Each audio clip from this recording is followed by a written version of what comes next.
Good evening. This is The Synthetic Lens. I'm David Carver. The Musk versus OpenAI trial has moved into its second week, and the witness chair has shifted from Elon Musk to one of the people closest to the center of OpenAI itself, Greg Brockman.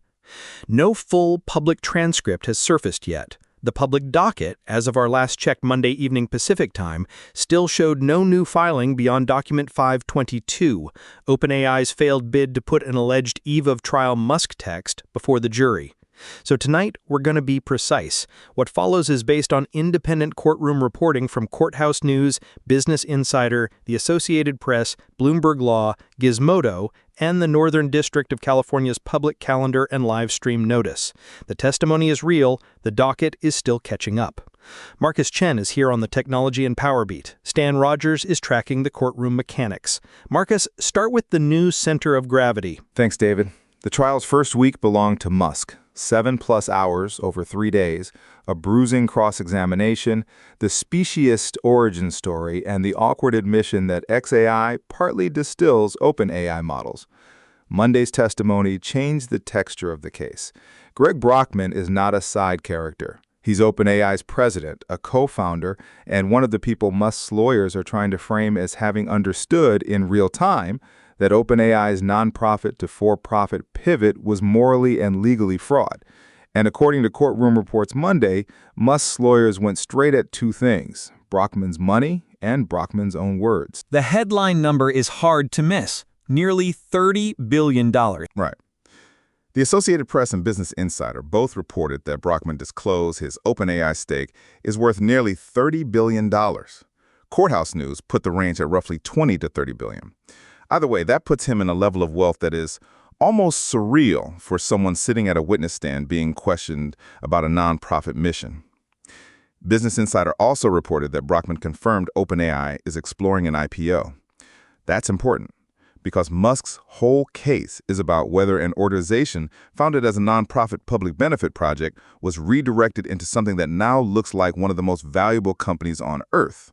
And the jury is hearing that from someone whose personal upside is massive. Exactly. Musk's lawyer, Mark Molo, appears to be using wealth as motive evidence, not in the internet comment sense of rich person bad. In the courtroom sense, what incentives did this witness have, and when did those incentives emerge? Business Insider reported that Brockman also disclosed a $471 million investment in Stripe, a stake in CoreWeave, and a financial interest connected to Sam Altman's family office, an interest Musk's side framed as evidence of allegiance and financial alignment with Altman. Brockman's response, broadly, was that the diary entries and financial questions were being pulled out of context. Stan, let's slow down on what this actually proves. A $30 billion stake is dramatic. Is it legally decisive? No. And this is where the episode needs a little cold water. Wealth is not proof of fraud. An IPO exploration is not proof of breach. A founder becoming extremely rich is not, by itself, illegal.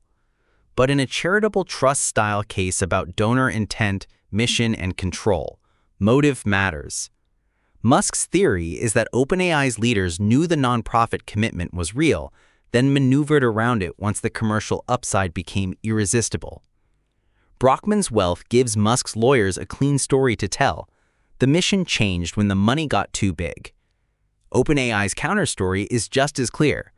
The money reflects what the company became later, not what anyone fraudulently intended at the beginning. The other headline was smaller in dollars, but maybe sharper in symbolism: the $100,000 donation. Courthouse News and Business Insider both reported that Brockman acknowledged he told potential donors he would personally donate $100,000 to OpenAI, and then never did.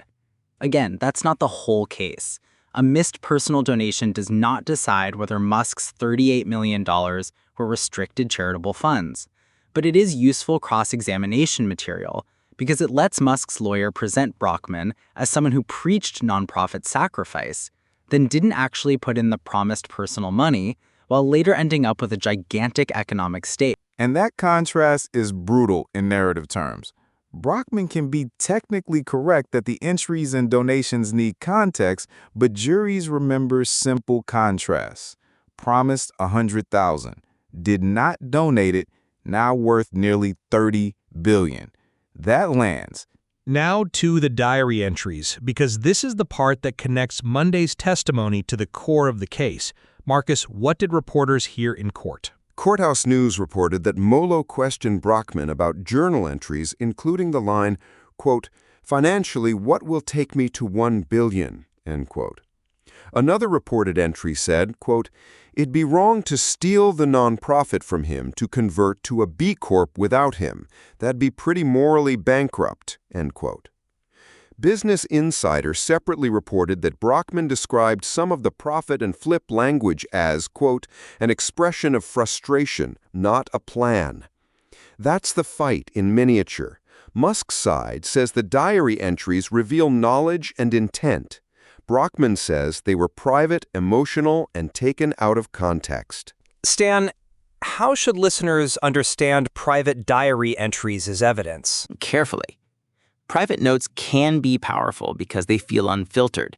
They are not lawyered press statements. They're not polished testimony. But they can also be messy, exaggerated, self-questioning, even contradictory. A person can write, "This would be morally bankrupt," precisely because they're wrestling with something they do not intend to do, or because they know they're doing it. That's why cross-examination matters. The jury isn't just deciding whether the words sound bad. They're deciding what those words meant in the full sequence of emails, term sheets, board decisions, donations, and corporate restructurings. And we still don't have the transcript. Correct. That's important. We have strong, independent reporting that these lines were discussed in court.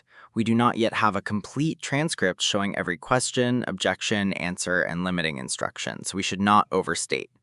The cautious version is, according to courtroom reports, Brockman's journal entries were read or discussed, Brockman resisted Musk's interpretation, and the jury heard enough to understand why Musk's lawyers think those entries matter. There was also the attempted settlement text, the one OpenAI wanted in front of the jury. Let's lay out what we know from the actual filing. Document 522 is public through recap. It is OpenAI's application to introduce evidence of a pre-trial communication. According to that filing, 2 days before trial, Musk allegedly texted Brockman to gauge settlement interest. Brockman allegedly suggested both sides drop their claims. Musk allegedly replied, quote, "By the end of this week, you and Sam will be the most hated men in America. If you insist, so it will be," end quote.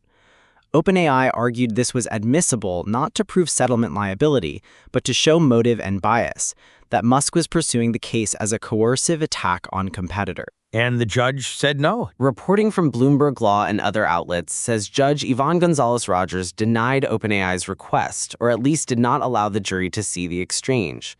We did not find a written order or minute entry explaining the ruling.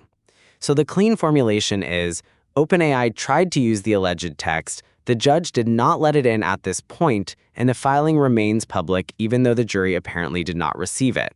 That's an important distinction. It's also classic trial asymmetry.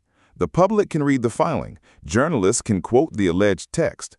But if the judge keeps it away from the jury, it may shape the media narrative more than the verdict. That's the difference between a legal case and a public relations battlefield. Monday also featured an expert witness before Brockman, Stuart Russell, the UC Berkeley AI researcher.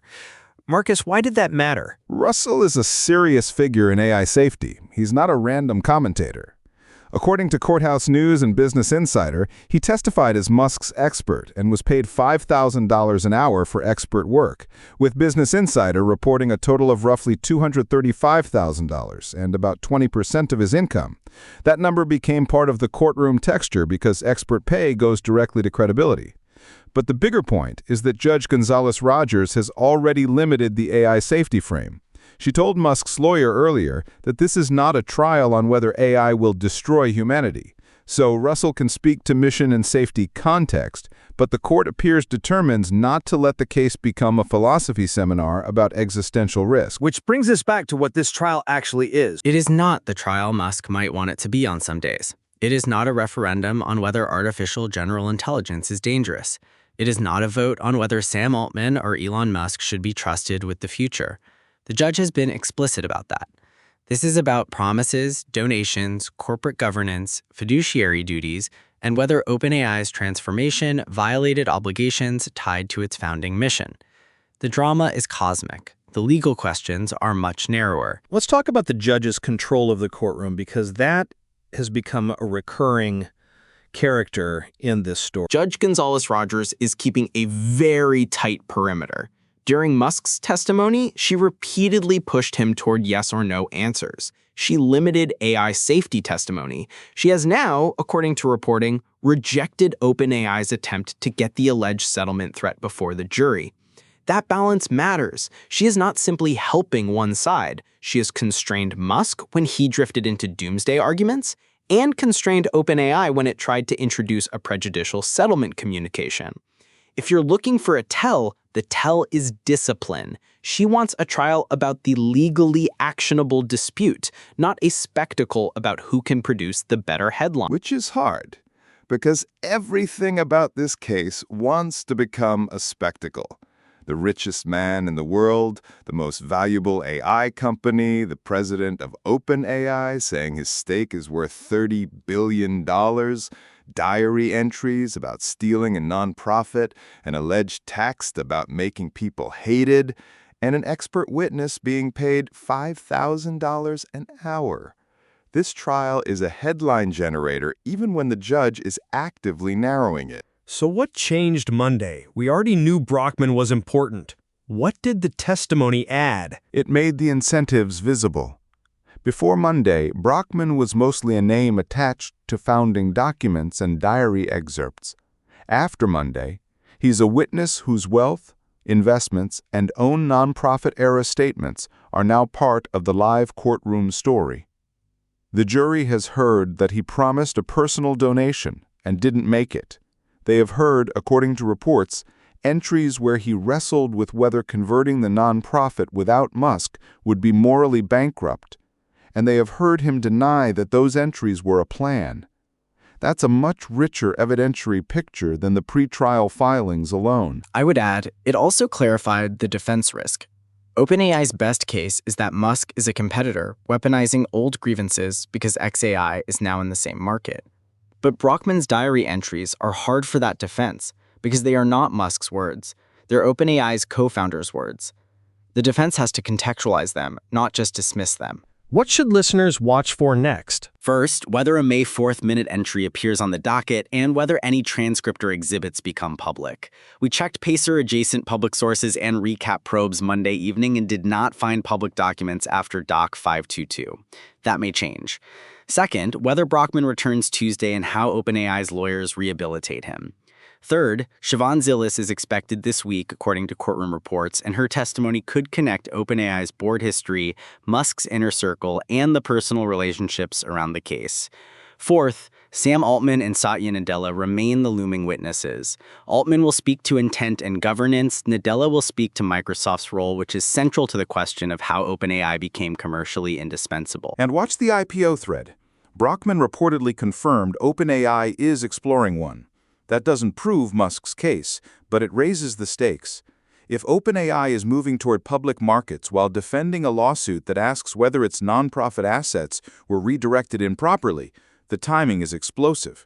Every witness now speaks not just to the past, but to a potential trillion-dollar future. Here's the lens. Musk's first week was emotionally strong but legally uneven. He had the origin myth, the betrayal narrative, and the Larry Page speciesist story.